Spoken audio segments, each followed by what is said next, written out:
Let every go signal remind you that you do go farther with Signal gasoline.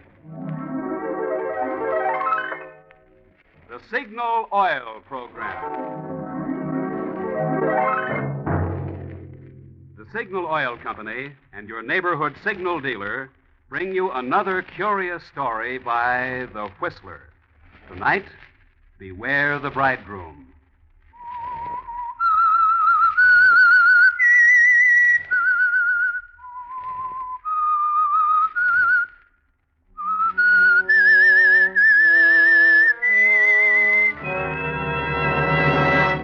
I am the Whistler, and I know many things, for I walk by night.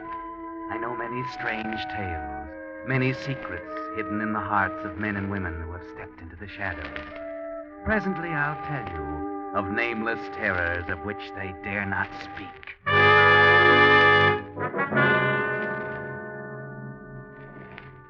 But first, I think you'll be interested in a letter from Captain Joseph E. Boland, who writes, "This is to express to Signal Oil Company my gratitude and that of literally thousands of men for the abundant supply of salvo games. Both on the outbound voyage and on the return trip, when we brought back many wounded and battle-weary men, you could find salvo games in progress on any part of the ship. And I noticed that whereas card and chess and other games were often interrupted when I walked by, salvo players were so engrossed they couldn't see anything but their game. I sincerely hope Signal Oil Company will be able to continue their generous supply of this excellent game. Friends, several weeks ago, we announced on this program that a limited supply of salvo games would be available to the public. There are still a few of these games left at Signal stations. However, in view of the constantly increasing demand for salvo games from men in the armed forces, the Signal Oil Company feels that from now on, every salvo game should be sent where it's most needed, for the recreation of our boys in uniform. And now, The Whistler.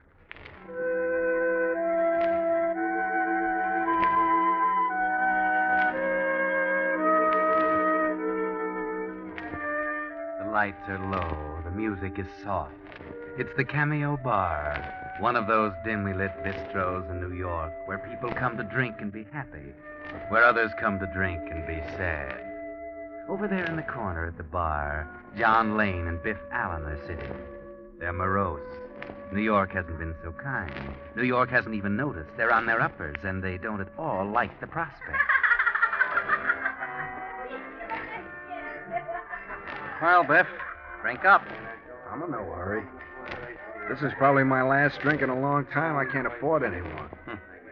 Where do we go from here? Johnny, I was just going to ask you the same thing. Oh, what's the new racket going to be? I'm fresh out. Life is sad. It's lousy. We had to come to New York. Yeah. Bigger pickings, you said. Bigger suckers. All right, I was wrong. You were 100% wrong. Yes.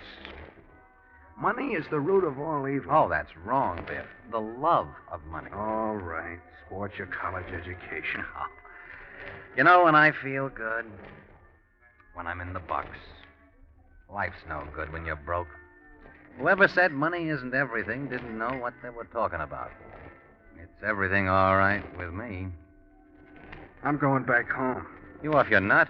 Starving's no fun. Another drink, boys? Oh, sure, the same. You bet. Cold out, ain't it? Yeah, and getting colder every minute. The hometown's cooled off by now. It's after elections. I'm afraid we're remembered. Well, here you are, boys. Oh, why don't you look what you're doing? Well, gee, sorry, fella. Oh, you're sorry. That's going to help my suit, ain't it? The clumsy, ignorant. He said he was sorry, Johnny. Yeah, I said I was Oh, sorry. don't bother. Well, I'll fill your glasses up again. Oh, gee. Thanks. I said I was sorry. Johnny, you want to watch that Oh, temper? I'm It was sorry. an accident. Yes, I know. Anyhow, we have to think of something. Nothing new under the sun. Shakespeare said that? Could be. You know, Johnny, I've been sitting here looking into this glass of scotch.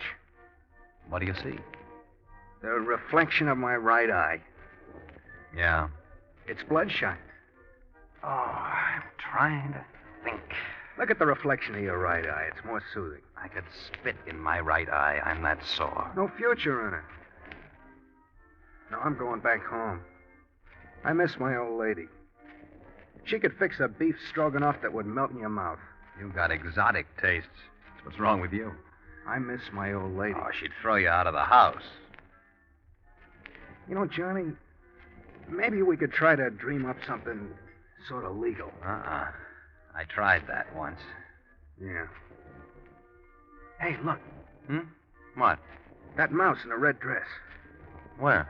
There. Sitting alone in the booth. Too skinny. She's passing out. So?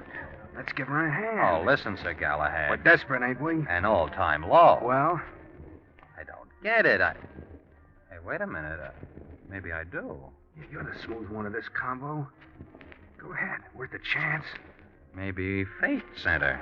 She's got class. I'm not interested in her social background. It's her money I'm thinking about. Them's real diamonds on her fingers, or I'm a cross-eyed kangaroo. Stay here. Now make it good, Johnny. Remember the mortgage on the old homestead. This isn't chivalry gleaming in my eye, but it may pass for it. You leave it to me. Who knows? She might pave the way to a whole acre of beef stroganoff.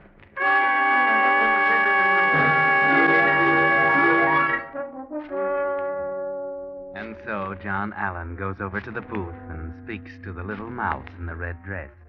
Presently, they leave the Cameo bar, the girl leaning heavily on John's arm, and hail a taxi. And as it drives off, John gets a chance to eye those diamonds at close range. They're real, all right, and you've fallen to something good here, John. Where am I? What happened? You're in a taxi, Miss Warren. I'm seeing you home. You were a pretty sick girl back in that bar. How do you know my name? Who are you? I looked in your purse, hoping I might find a clue to your address. I not only found a clue, I found the whole works right on this card. Miss Julie Warren, Park Plaza Hotel, New York City. You are Miss Warren, aren't you? It was very kind of you. I wasn't sick. I mean, not the way you think. I had only one drink. Sometimes it takes only one. No, I haven't been feeling very well. I had no business being there. Probably nobody on the joint had any business being there. We're almost to the hotel, aren't we? Yes. By the way, my name is Lane, John Lane. How do you do? Another, by the way, I helped myself to a small portion of the contents of your purse to defray the expenses of this transportation. I hope you don't mind. Not at all. With careless stupidity, I left my wallet at home. It's all right. You know, you shouldn't carry so much money around with you. Dangerous? Oh, haven't you heard? There are thieves abroad in the night. Are you a thief? Oh, do I look like a highwayman? Highwaymen rarely do. Oh, my head. Look, you'd better lie back. Relax. You'd better take your hand off my arm. Well, I just wanted you to be comfortable. I'm sorry. You have done me a real favor, haven't you? I thought so. I have to be careful. A millionaire, huh? Several times over. Must be convenient. The opposite. Why? My grandfather, Josiah T. Warren, made several dozen fortunes by dreaming up a new kind of soap. When he died, he left $20 million to me. So, naturally, you have to be careful. Everyone is after my money. Oh, why attribute base motives to everyone? Look at me. My money hasn't made me glamorous or beautiful. I'm a plain Jane, and I know it. So, when anyone acts interested, I naturally attribute it to the money. Oh, you've got a complex. You aren't that bad. Thanks for being gallant. Here's the Park Plaza. Yes. Thank you. May I see you again? Why? Suspicious? As always. I'd like to snap you out of that complex, poor little rich girl. Think you're up to the job? I'm a bundle of neuroses. My middle name is Freud. Mine is cautious. You know, there might be a common meeting ground for the two somewhere along the line. Well. Friday night? All right. Sure. As they say in the confession magazines, it's a date.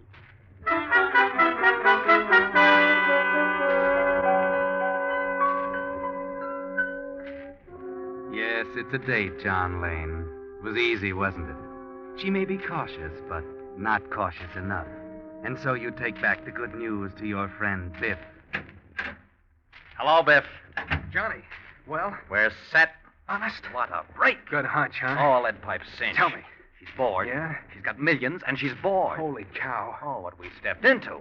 Yeah, but can you step out when you want to? Who said I wanted to step out? What do you mean, Johnny? Now, don't say I didn't warn you, Biff, but you are now looking at the lucky gent who will shortly marry and settle down with Julie Warren, the soap heiress.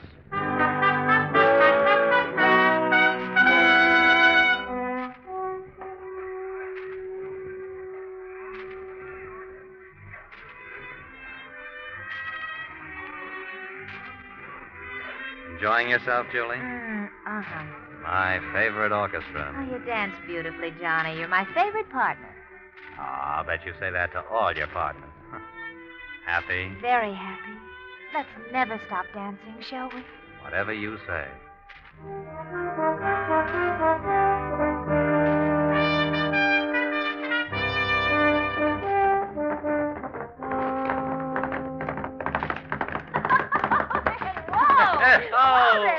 Say, you're good. You know, I was raised in a farm in Michigan. I've been riding since I was 9, but you gave me a real race. Well, I should, Johnny. I went to the best riding academy. Tired? Not a bit. Oh, you look swell, Julie. Radiant. I owe it to you, Johnny. You got me out of that shell and into the open. These weeks have been wonderful. Come on. I'll race you back to the stable. Okay, here I come, right after you.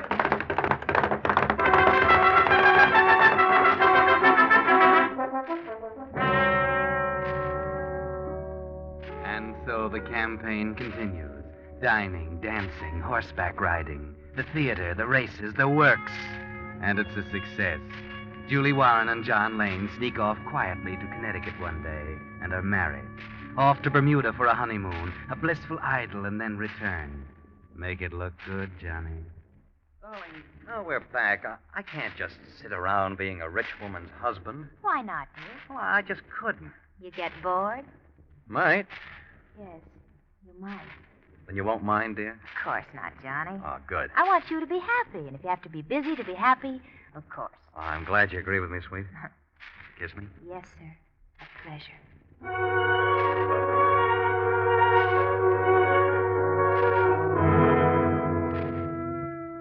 And so John Lane gets a job, or so he tells Julie. So he's not around in the daytime. But by night, there's the theater and parties, weekend yachting excursions, plane trips. Nothing too expensive or too grand. Life is easy. Life is charming and without care. The marriage of John Lane and Julie Warren is a sensational success until one day... Hello, John. Hiya, darling. Back from work so early. Yes, I'll have to hurry and dress. By the way, we're not going to the theater tonight. Oh? Why not? We've some talking to do. Oh, what do you mean? Johnny, you love me, don't you? Of course, dear. That's good. Well, what are you leading up to, Julie? Sit down, won't you? Yeah, sure. I've something to tell you. Ah, so I gathered. Comfortable? Quite. Don't stall. I'm broke. What about the soap? A lie? And the soap millions? Sheer fabrication. No. Yes. Surprised? Julie. I can see you're surprised. But the setup, your clothes, your jewels. Tentative, ephemeral, and adult. You fooled me. You don't really mind, do you, Johnny? I love you, Why darling. did you do it? Why? And how did you do it? I grew up in Red Wing, Minnesota.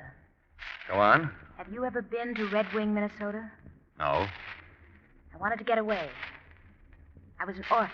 When I was 12, an old woman adopted me. She wanted a maid, cheap. You? Yes. The millions, the clothes, your rings. I'm coming to that. This old woman tried to be nice, but she didn't quite know how to be. She let me go to night school and brush up on my grammar and things like that. Last year, she died. She left me $10,000.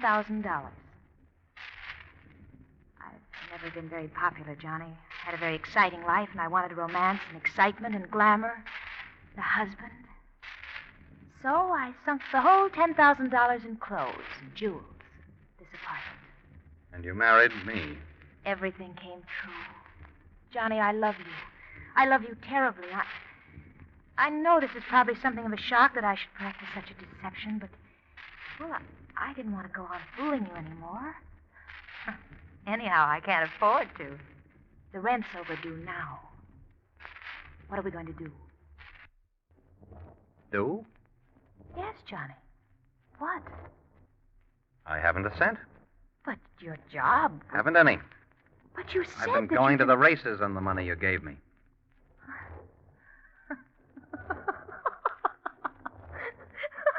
Then we're both fakes. 10 carat. Ah, it's a laugh, isn't it? Yes. Yes, isn't it?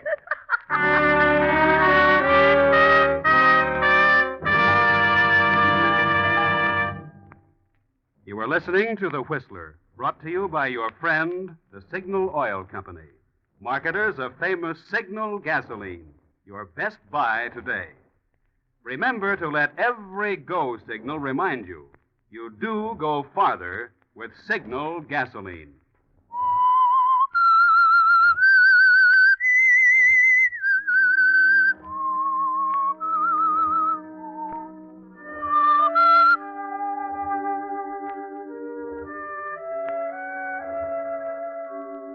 Well, this is quite a surprise, isn't it, John?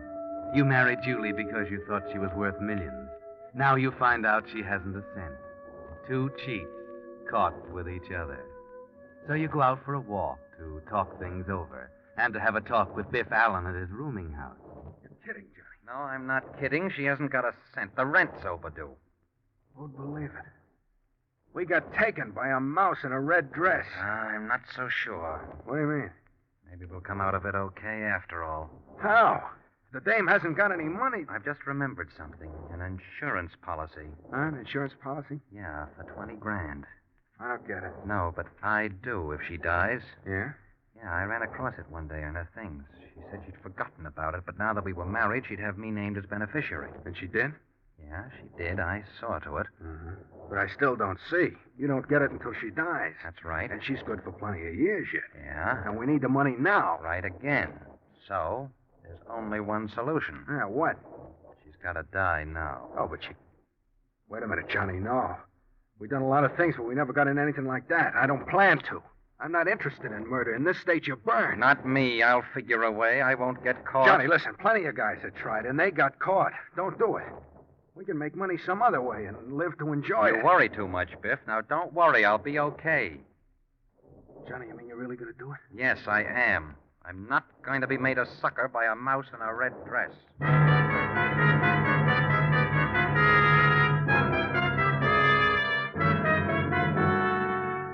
Well, Johnny, you're going to take the chance, are you? The big chance? Think you can get away with it, do you? Well, plan it carefully. Figure the whole thing out as you walk back to the hotel. Get up your nerve as you slip in the back door and sneak up the stairs. Now, into the apartment and get it over with as fast as possible. Johnny? Johnny, is that you? Oh, I was so worried about you. Where'd you go? Johnny? What's the matter? Why are you looking at me like that? Johnny, stop it. Johnny? What are you going to do? Johnny? Stop. Stop it!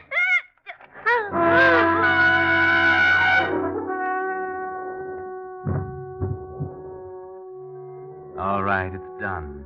Now your plan. The plan you thought of coming back here.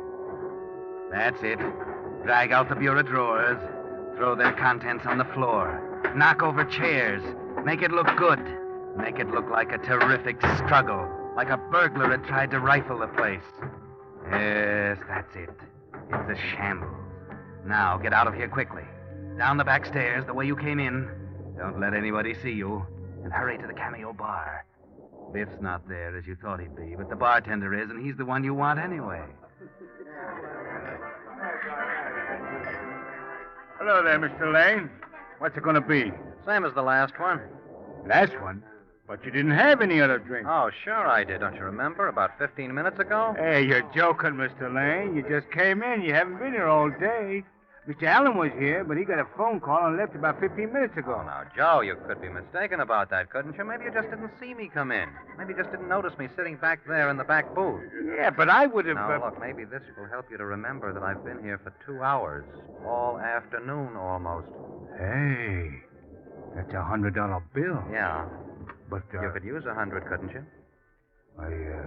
Yeah, sure. Okay, it's yours. Go on, take it. That's right. Now, Joe, I'll have another one, just like the last one. Yeah, sure, Mr. Lane. Scotch and water. Coming up.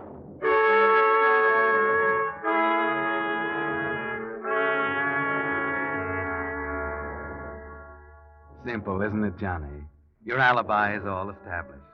Joe's like anybody else. He'll keep his mouth shut for $100. Now all you have to do is go back to the hotel, taking your time. Stop at the desk for your key, ride up in the elevator and chat with the operator. Go into the apartment, find the body, and yell for help. Simple, isn't it? But it's even simpler when you get there, because the elevator boy has news for you. There's something doing up on your floor, Mr. Lane. Something doing? What? I don't know, but there are cops up there. This is even better. Somebody's already found the body. A chambermaid, perhaps. You get off, go in, and there they are. Why, what's the matter? What's going on here? Oh, you're Mr. Lane? Yes, I'm Mr. Lane, but what are all these... I'm sorry, Mr. Lane. I have some bad news for you. What's the matter? What's happened here? Where's Julie?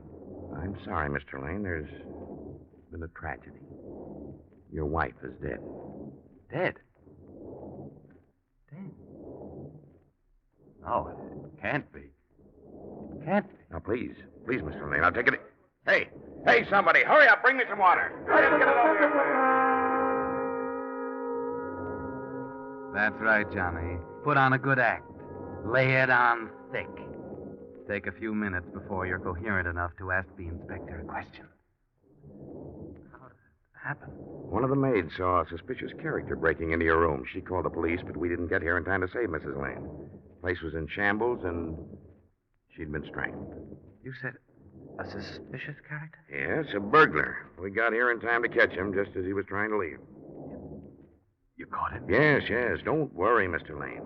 He'll be brought to justice for the murder of your wife.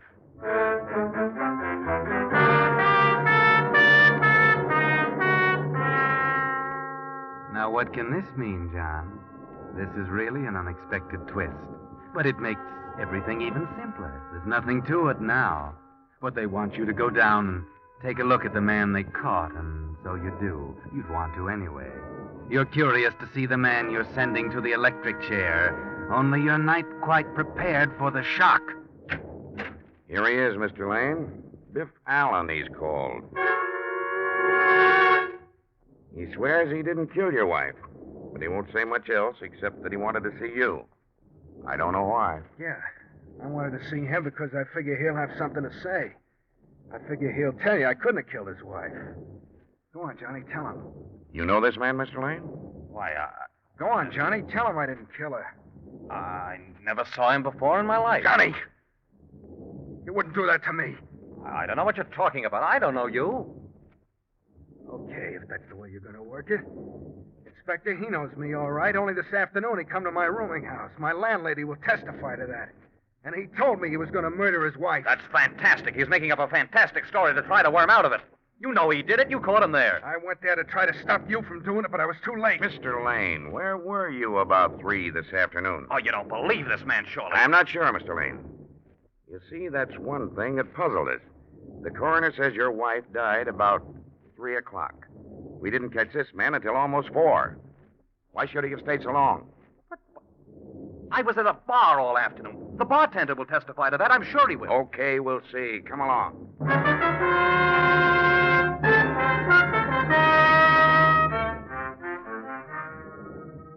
Things aren't going so well, are they, Johnny? Now everything depends on Joe, the bartender. But you can depend on him, can't you, Johnny?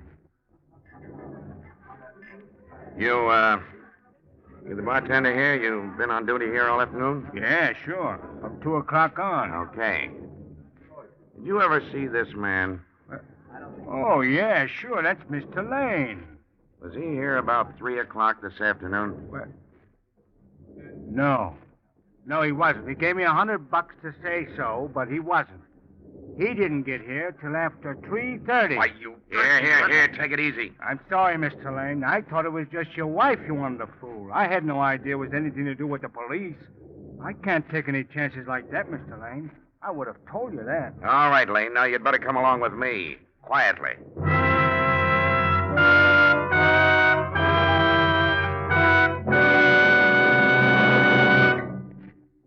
The Whistler will return in just a moment with a strange ending of tonight's story. Meantime, here's a typical American success story. The story of Hal Halverson, who opened a small signal station in East Long Beach, California, 10 years ago. For Hal, this wasn't just another job. As with all signal dealers, scientific lubrication of motor cars was his permanent business. And he kept doing that job so conscientiously that today, Hal Halverson's signal station has doubled in size, and it takes 3 assistants to serve the customers who come back year after year. One of the things they particularly like is that they can call Hal at home anytime they need help. For instance, recently a Long Beach customer called that his car was stalled. He thought it was out of gas. When Hal took out some gas, he found the trouble was really a clogged gas line, and the customer was soon on his way again. Well, that, friends, is typical of the kind of service we have in mind when we say you're doing your car a real favor when you get acquainted with your neighborhood signal dealer. He's not only a trained expert in lubrication, but because that's his permanent business, your signal dealer is conscientiously interested as you are, in helping your car go farther. And now, back to the Whistler.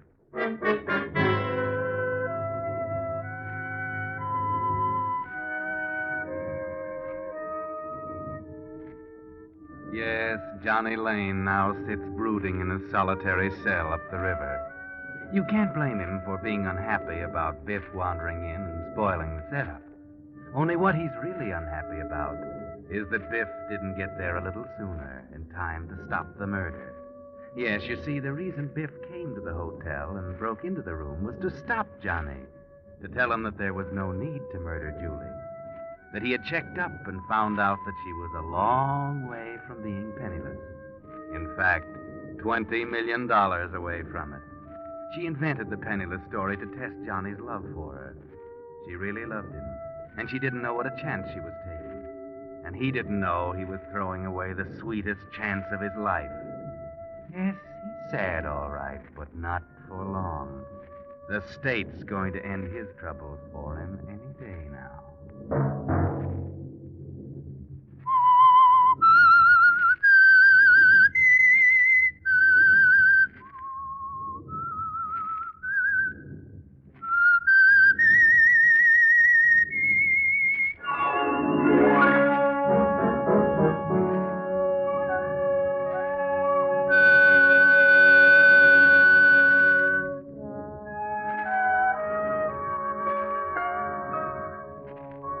Next Monday at 9 o'clock, the Signal Oil program will bring you another strange tale by the Whistler.